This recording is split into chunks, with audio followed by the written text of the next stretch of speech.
अहं कार्यक्रमस्य अग्रेसारणं कुर्वन् आदौ एव प्रथमतया अत्र सारस्वत अतिथिरूपे ये वर्तन्ते प्रोफेसर् राधामाधव भारद्वाज महाभागाः तान् समनुरुन्धे ये अस्मान् उद्बोधयन्तु आशीर्वादान् च प्रयच्छन्तु इति।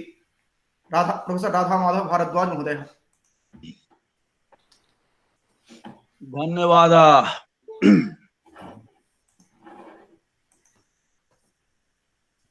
आज के कार्यक्रम के संरक्षक आदरणीय विद्वान वीसी प्रोफेसर टंकेश्वर जी, मंचस्थ विद्वान professor Satyaprakash Dubey ji, former dean व्यास विश्वविद्यालय जोधपुर, आदरणीय professor Ranveer Singh ji, farmer HOD Kurukshetra university,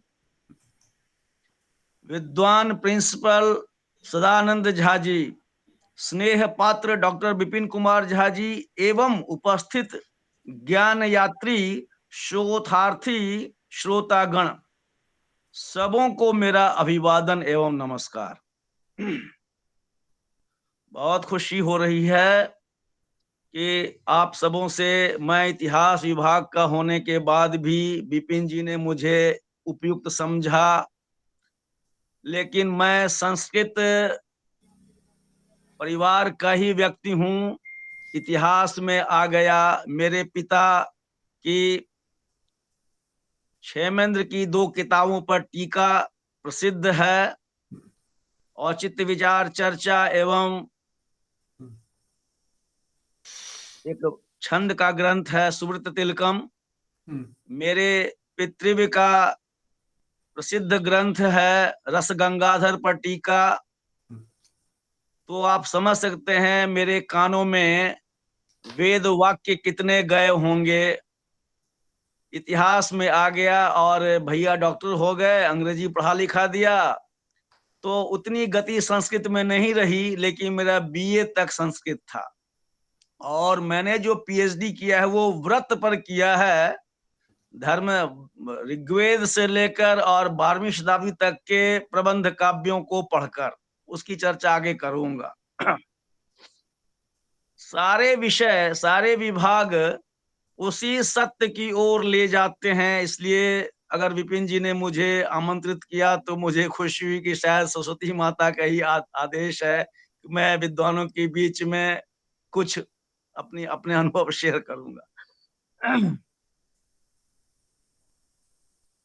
शुकनासोपदेश में सब कुछ पढ़ा देने के बाद अंतिम बार जब गुरु को आदेश आता है कि अपने शिष्य को ले आइए राजा की ओर से, तो उंगली पकड़कर अपने कमरे से वो चंद्रापीठ को ले आता, कर सब पढ़ा दिया, अब केवल 2 वाक्य में रिपीट कर रहा हूं।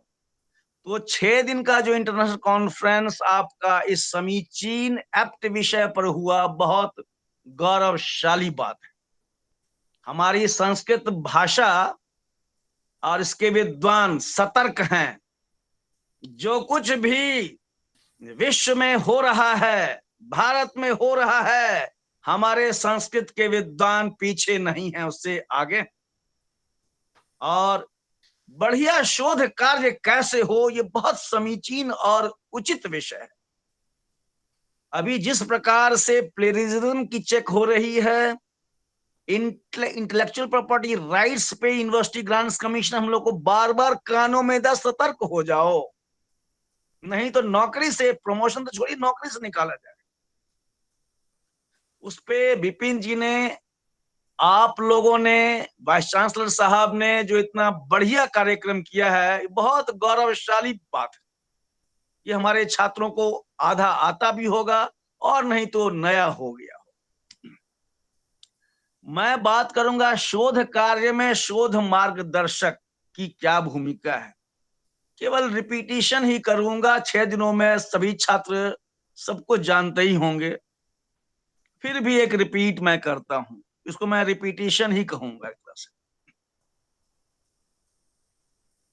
अब छात्रों की शोध यात्रा शुरू हो रही है एमए के बाद। अब तक आपने सिलेबस पढ़ा, अब आपकी चिंतन की यात्रा शुरू हो रही है। ये चिंतन समाज को काम आएगा। केवल साधारण पीएचडी करके फेंक देंगे, कूड़ा बन जाएगा। लेकिन उसी पीएचडी में से एक रत्न निकलता है, और यह गुरु के कारण ही संभव है, जिसकी चर्चा मैं करूंगा। गुरु का महत्व कितना है, शोध मार्गदर्शक का महत्व कितना है, ये देखिए आप। 1637 ईस्वी में फ्रांस के एक विद्वान रेन डेकार्ट की किताब आई, डिस्कोर्स ऑन मेथड्स, तरीका क्या होना चाहिए शोध का। कहा हमारा महत्व ही है धरती पर कि हम चिंतन करते हैं, इसीलिए चिंतन न करें तो पशु और मनुष्य में अंतर ही नहीं है। हम चिंतनशील प्राणी हैं। इस चिंतन के कारण हम साहित्य जगत में, सोशल साइंस में एक से एक तत्व निकाल कर देते हैं, और विज्ञान में तो हम समझिए मंगल ग्रह पे चले जा रहे हैं, और हम लोग के बूढ़ा होते होते क्या क्या पता चलेगा, या अगले जनरेशन को क्या पता चला, कहना मुश्किल है। सब चिंतन के कारण होता है। तो जिस चिंतनाधारित शोध कार्य में अब छात्र अग्रसर होंगे, वहां मार्गदर्शक गुरु प्रोफेसर की आवश्यकता कदम कदम पर होगी। आपके शोध कार्य एवं चिंतन को आपके गुरु प्रोफेसर ही तय करेंगे, संवारेंगे, धारदार बनाएंगे। सबसे पहले पीएचडी का शोध का विषय चुनना है बच्चों। साधारण नहीं है, कठिन नहीं है, तो साधारण भी नहीं है। अगर आपने उचित टॉपिक चुन लिया, डिलिमिट कर लिया उसको, तो आधा एक चौथाई काम आपका हो गया। ये बच्चे नहीं कर पाते हैं। इसमें गुरु की बहुत महत्वपूर्ण भूमिका होती है। कभी इस पर भी डिस्कस करेंगे। हमारे अंदर में एक पीएचडी कर रहा था, बुद्ध से बुद्ध घोष तक, टॉपिक ले लिया, बुद्ध से बुद्ध घोष तक, विपश्यना की यात्रा। बुद्ध को तो ले लिया, बुद्ध घोष को छोड़ दिया। हमारे समस्या थी इसको कैसे पास करूं। एरो डिपार्टमेंट सबको बैठा, हमको भाई देखिए बुद्ध से बुद्ध घोष तक ही, भाई बुद्ध घोष छोड़ देते आप। तो बच्चों, शोधार्थी लोग ये सुन लीजिए, गुरु से पूछ कर टॉपिक चुनिए। एमए करते ही गुरु को देख लीजिए कौन आपके फील्ड के महान विद्वान है, उनके इर्द गिर्द चक्कर लगाते रहिए, जल्दी फटकने नहीं देंगे। वो भी कैपिटलिस्ट हैं, आपके गुरु प्रोफेसर भी पूंजीपति हैं, ज्ञान के पूंजी है उनके पास, वो आदर ढूंढते हैं। पूंजीपति आपसे गुलामी कराएगा, गुरु आपसे स्नेह और आदर ढूंढता है। जब आप गुरु के हृदय में स्थान पा लेंगे, तो ये सुन लीजिए, यही एक गद्दी है जहां बेटे को विरासत नहीं मिलती, छात्र को मिलती है, छात्र को मिलती है, ध्यान रखिएगा। लेकिन तब जब गुरु के हृदय में आप बैठ जाइएगा, निगाहें नीची रखिए, उनके इर्द गिर्द घूमते रहिए, उनके हृदय में, तब सारे जीवन का जो उनका अनुभव है, रिसर्च है, आपके रिसर्च में जोड़ देंगे। इसलिए पहले गुरु के इर्द गिर्द पता कर लीजिए कौन आपके विषय गुरु। तो ये हमने देखा कि विषय चुनना बहुत आवश्यक है, क्योंकि आगे जो आप रिसर्च करेंगे वो इसी के प्रकाश में करेंगे। पहले आप तय कर लीजिए आपको क्या रिसर्च करना है, कहां पहुंचना है, तब सामग्री जुटाना शुरू करेंगे आप। गुरु भी आपकी सहायता करेंगे, नए नए किताबें ढूंढ कर, ये तूने पढ़ा, ये भी जरा देख लेना। उनके पास जो किताब है अपने लाइब्रेरी से निकाल कर दे देंगे, और अपना जो अनुभव है वो तो शेयर करेंगे ही करेंगे। तो बहुत इंपॉर्टेंट चीज है, टॉपिक को काट छांट कर ठीक कर लेना, टू दी पॉइंट बना लेना। या अगर हिस्ट्री में होते तो उसमें टाइम एंड स्पेस का ध्यान रखा था, किस समय हुआ, कहां हुआ। बहुत लंबा न ले लें, जितना लें उतना सच्चाई के साथ उसको पूरा करें, ना तो उसको छोटा करें। ये बहुत इंपॉर्टेंट है। गुरु इसमें आपकी काट छांट करने में हेल्प करेंगे, बहुत इंपॉर्टेंट है, पहला बड़ा इंपॉर्टेंट कदम।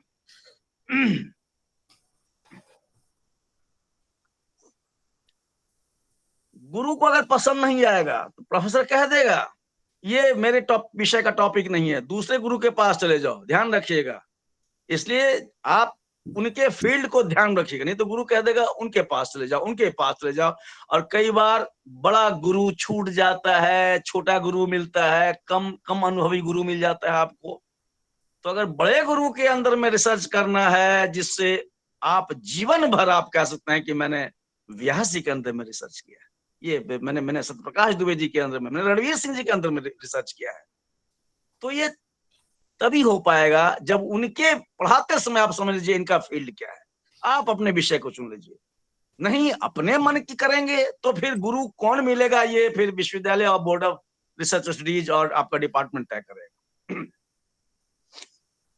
गुरु के प्रति अत्यंत आदर हो, क्योंकि तभी गुरु आपको मनोयोग पूर्वक समय देगा और आपके लिए नई सामग्री ढूंढेगा, लाकर देगा, सुझाव देगा। गुरु ब्रह्म है और उसका अनुभव ज्ञान आपके शोध को काट छांट कर चमकाएगा, आपको रिसर्च मेथोडोलॉजी सिखाएगा। अभी आपको रिसर्च मेथोडोलॉजी नहीं आती है।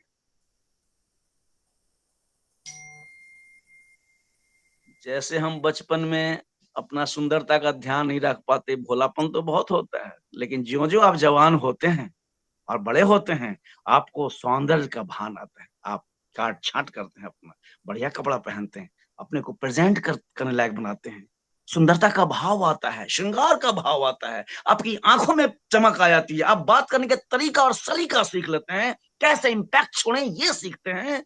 उसी प्रकार एक बढ़िया रिसर्च कैसे पैदा होगा, ये गुरु बताएगा। वो रिसर्च मेथोडोलॉजी से आएगा। कहाँ इंट्रोडक्शन लिखना है, पहला chapter, second chapter, third chapter, conclusion कैसे बनाना है, रेफरेंसिंग कैसे होगी, कौन सा मेथड आप, जैसे हिस्ट्री में हम लोग को Chicago style referencing, Oxford style referencing, बच्चे परेशान होते लेकिन बताते हैं, सिखाते हैं। ये सारी चीजें आपके शोध को धार पैदा करेगा। आप बड़े पब्लिशर आपके इर्द गिर्द घूमेंगे, कह रहे आपने बड़े विद्वान कंटेम्प्रेरी बढ़िया टॉपिक किया है, ये बुक मुझे दे दीजिए, ये थीसिस मुझे दे दीजिए। एक उदाहरण बताता हूं, कनाडा में 2010 में मैं एक पेपर पढ़ रहा था। जामिया मिलिया इस्लामिया के एक प्रोफेसर मधु खन्ना वहीं पे सुनने के बाद मेरे इर्द गिर्द चक्कर काटने लगी, ये आर्टिकल मुझे दे दीजिए। भाई मुझे कुछ नहीं पता था, मैं जरूर 50 साल की उम्र का, 48-49 का हो रहा था, लेकिन पब्लिशिंग की दुनिया का ज्ञान नहीं था।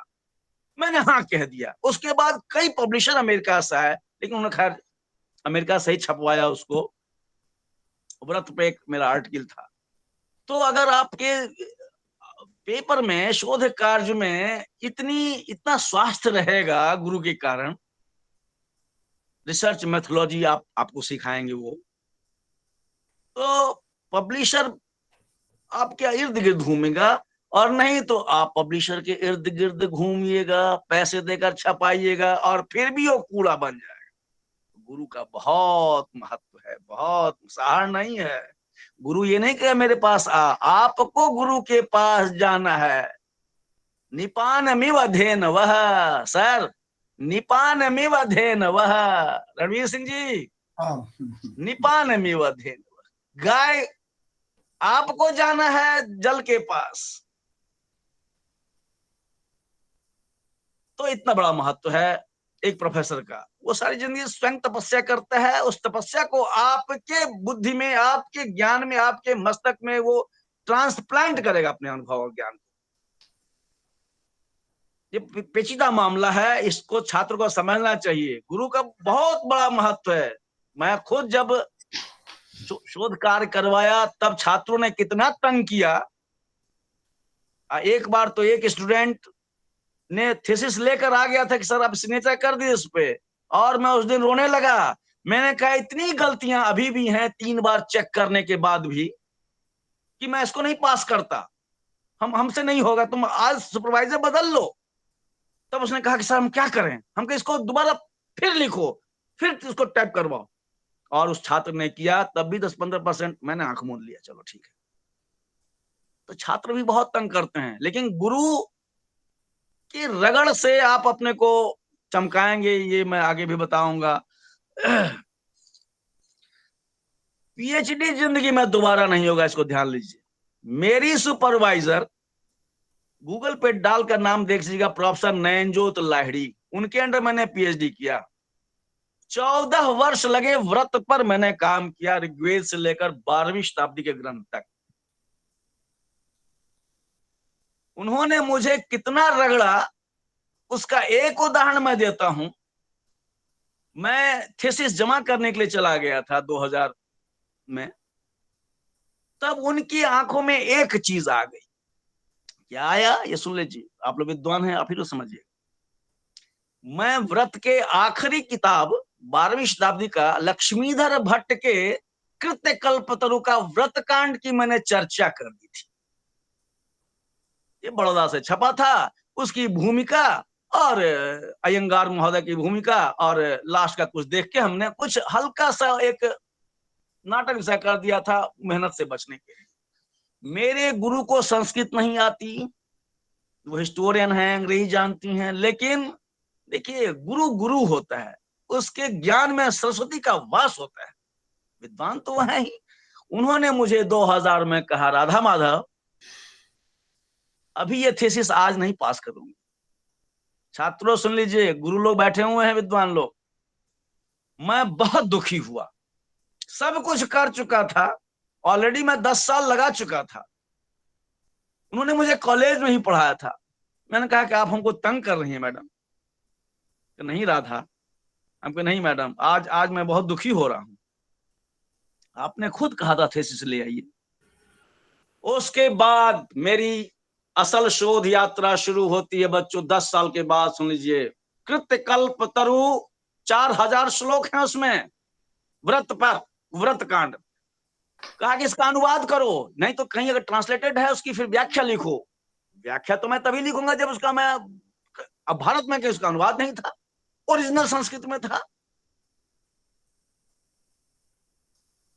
मेरे पिता का भी स्वर्गवास हो चुका था, नहीं तो 2 दिन में उसका अनुवाद में कर लेता, 2 दिन में, क्योंकि वो व्याकरण पढ़ाते थे और साहित्यकार थे, तो 2 दिन में। लेकिन मेरे पिता मर चुके थे। संस्कृत मैं जो पढ़ता था दिल्ली यूनिवर्सिटी में, तो मेरे इर्द गिर्द संस्कृत में पीएचडी करने वाले बहुत छात्र थे। मैं उनसे भी पूछता था, आज यूनिवर्सिटी में प्रोफेसर हैं वो लोग, उस समय परमानेंट नहीं थे, कोई सहायता मेरी नहीं कर पा रहे थे सर, जिसमें अनुवाद करने लगा। तब मेरे पिता और चाचा ने एक बात सिखाई थी कि जब कोई चीज बहुत कठिन लगे तो मैं पैर को ऊंचा कर लेता था दीवार में, सर को नीचा कर लेता था 2 4 6 घंटे के लिए। 7 महीने में मैंने कृत्य कल्पतरु लक्ष्मीधर भट्ट के उस किताब का अनुवाद किया, जो मेरे पीएचडी थीसिस का पार्ट है, जो दिल्ली यूनिवर्सिटी में लगा हुआ है, जीएनयू में लगा हुआ है, हाइडेलबर्ग यूनिवर्सिटी में गया। कोई मैं बहुत अपनी तारीफ नहीं कर रहा हूं, लेकिन मुझे लगता है कि उसमें जो सबसे कठिन काम मैंने किया वो उसके थीसिस के, मतलब जब मेरे सुपरवाइजर, तो कहने का अर्थ ये बच्चों कि आज मेरी थीसिस में से उस पार्ट को पब्लिशर कह रहे हैं कि अलग से छपवाएंगे, आगे पीछे पड़े हुए हैं। और आपके थीसिस में चूंकि वो पूरा संस्कृत बेस्ड है, मैंने 8 धर्मशास्त्र पढ़ा, 6 पुराण पढ़े, राजमार्तंड पढ़ा। ये गुरु करवाएगा आपसे, आप डरिएगा। आज मुझे जब अच्छा रिजल्ट आया उसका, तब मेरे गुरु ने कहा, राधा माधव तुम मुझे किस नजर से देखे थे उस दिन। छात्रों, आप भी हो सकता है कि ऐसी स्थिति में कि अपने गुरु को उस नजर से देखिए, नहीं, वो पाप हो जाएगा, that will be a criminal act. आपको कुछ नहीं आता है, आपको गुरु की बात माननी चाहिए। अगर ये जिंदगी में आखिरी बार होगा, पहली बार हो रहा है और आखिरी बार होगा, पीएचडी आदमी दोबारा नहीं करता, मेरी सुपरवाइजर ने यही कहा। आप विद्वान बनकर 10 किताबें लिख लेंगे, जितनी रेफरेंसिंग डर के मारे क्रिएटिव टेंशन में आप पीएचडी में करेंगे, उतना कभी जिंदगी मेहनत नहीं करेंगे, कभी मेहनत नहीं करेंगे। इसी के बेसिस पर आपकी जिंदगी की दूसरी किताबें, दूसरे आर्टिकल्स और यश होगा, और आप कहेंगे कि मैं उस प्रोफेसर का स्टूडेंट हूं। यूरोप और अमेरिका में तो बच्चों इस पर नौकरी मिल जाती है कि आपने किसके अंडर में पीएचडी किया। सुन लीजिए, एक लेटर जाएगा हेड ऑफ डिपार्टमेंट से या आपके सुपरवाइजर से, ही इज माय स्टूडेंट, और दूसरे प्रोफेसर समझ जाएंगे कि इसको लगा दो नौकरी में। क्यों? क्योंकि रणवीर सिंह जी ने, सत्यप्रकाश जी ने उसको रगड़ दिया है, उसको चमका दिया है, उसको छोड़ा नहीं होगा उसको। क्योंकि कल्हड़ कहते हैं राज्ञ स ए विद्वान राग द्वेष बहिष्कृतः। इतिहास का पहला शर्त है इतिहास की, राग द्वेष बहिष्कृत। सत्य लिखना है तो सत्य निकालना पड़ेगा, उसमें आपका तेल निकल जाएगा, खून जलेगा आपका। लेकिन आप सोचते हैं तो आप हैं, नहीं तो हम पशु हैं। ये गुरु ही निकालेगा, इसीलिए गुरु का स्थान ईश्वर से भी बड़ा है। कितना समय देंगे पता नहीं। विपिन जी, ये ना कहिएगा कि हम भटक रहे हैं, बहक रहे हैं। तो थीसिस सबमिशन के समय में प्लेजरिज्म चेक होता है आजकल पूरे भारत में, हम लोग समय में चेक नहीं होता था। उस समय भी होगा, जब आपका प्रमोशन होगा उस समय भी आर्टिकल सारे आपके चेक होंगे। जब हमारा प्रोफेसरशिप का चुनाव होना था, हमारे सारी चीजों का निकाला गया प्लेजरिज्म चेक। 10% अगर टच कर गया बच्चों तो वो रिजेक्ट हो जाएगा, प्रमोशन रुक जाएगा। और अगर आपने गलत क्लेम किया है तो नौकरी चली जाएगी। इसीलिए गुरु अगर रगड़ता है तो that is for your own welfare, आपके थीसिस को वो चमकाता है। ये केवल हिस्ट्री के लिए नहीं, संस्कृत जगत के लिए भी, सोशल साइंस में कहीं भी, विश्व में कहीं भी, यही तो इंग्लैंड, अमेरिका और यूरोप और अमेरिका चाहता है। यही हम पीछे थे, अब हम उनको टक्कर देंगे।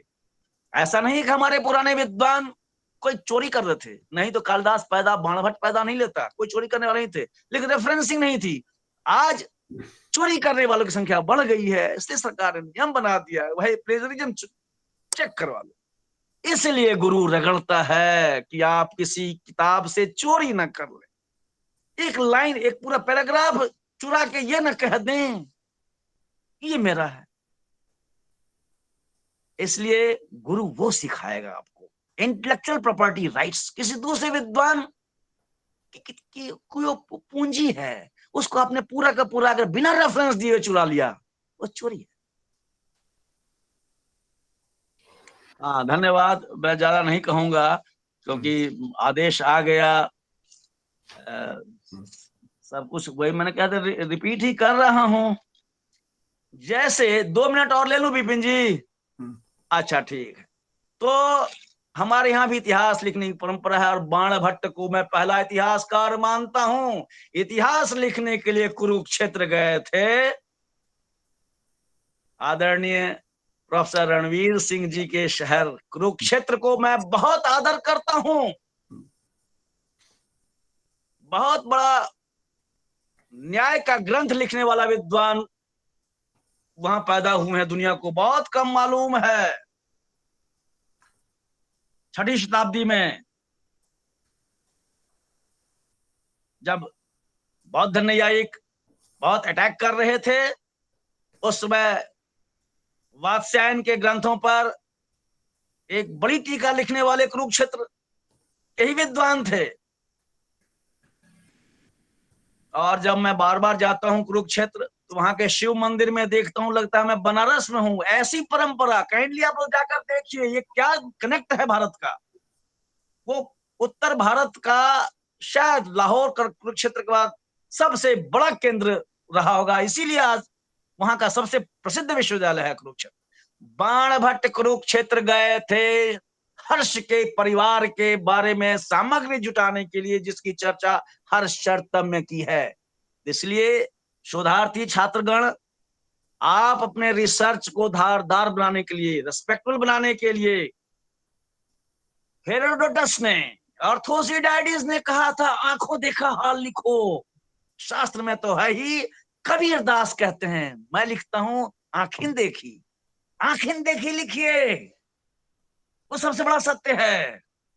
तो supplement your work, make your work more amenable, more respectable by not only following the traditions of Shastras, but also visiting the places and interviewing people. लोगों से पूछे।